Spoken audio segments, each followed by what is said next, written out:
Bank, পুঁজিবাজার সহ পুরো আর্থিক খাত প্রভাবশালীদের নিয়ন্ত্রণমুক্ত করবে সরকার। সকালে রাজধানীর একটি হোটেলে আর্থিক হিসেব ও প্রতিবেদন বিষয়ক সম্মেলনে কথা জানান অর্থমন্ত্রী আমির খসরু মাহমুদ চৌধুরী। তিনি বলেন, কোনো ব্যক্তি ব্যাংকের মালিক হতে পারেন না। ব্যাংক ও পুঁজিবাজারে ভঙ্গুর অবস্থার জন্য ভুয়া আর্থিক প্রতিবেদনকে দায়ী করেন অর্থমন্ত্রী। অনুষ্ঠানে প্রধানমন্ত্রীর অর্থ পরিকল্পনা উপদেষ্টা ডক্টর রাশেদ আল তিতুমির বলেন, বিদেশি বিনিয়োগ কমার পেছনেও ভুল আর্থিক প্রতিবেদন দায়ী।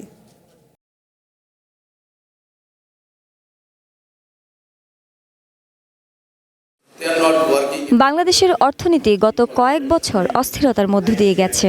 এ সময় অনেক প্রতিষ্ঠান অকার্যকর হয়ে গেছে। রাজধানীর এক হোটেলে ফাইন্যান্সিয়াল অ্যাকাউন্টিং অ্যান্ড রিপোর্টিং সামিটে এমন অভিযোগ করেন অর্থমন্ত্রী। এ সময় ব্যাংক খাতের তারল্য সংকট, পুঁজিবাজারের ভঙ্গুর অবস্থার জন্য অতিরঞ্জিত আর্থিক প্রতিবেদনকে দায়ী করেন ব্যবসায়ী নেতারা। শুরুতেই আমাদের অ্যাকাউন্টিং সিস্টেম সম্পর্কে ভালো ধারণা থাকে না, অথবা ওই ধরনের লোক আমরা পাই না।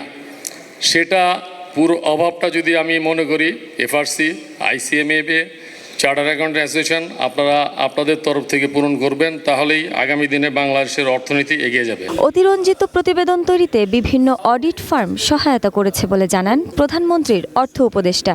এতে শেয়ারবাজার, ব্যাংক এবং অন্যান্য আর্থিক প্রতিষ্ঠানে বিশৃঙ্খলা তৈরি হয়েছে বলেও মন্তব্য করেন তিনি। আমরা জানি যে ব্যাংক এবং আর্থিক খাত কিভাবে দুর্বল করা হয়েছে। ভুয়া ভ্যালুয়েশন অথবা আর্থিক প্রতিবেদনের ভিত্তিতে ব্যাংক বড় বড় ঋণ দিয়েছে, পরে ঋণ খেলাপি হয়েছে, ব্যাংক পড়েছে সংকটে এবং একের পর এক কেলেঙ্কারি ঘটেছে।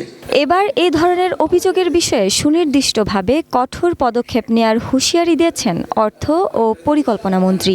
আমি আপনাদের অবগতির জন্য জানাতে চাচ্ছি, we are going to have very serious deregulation in the capital market, in the financial market, and we are যত জায়গায় আছে আমরা কিন্তু সিরিয়াস ডিরেগুলেশনে যাচ্ছি। অর্থমন্ত্রী আরও বলেন, সম্পদের সঠিক মূল্য যাচাই না করে বড় বড় ঋণ দেওয়ার কারণে ব্যাংকগুলো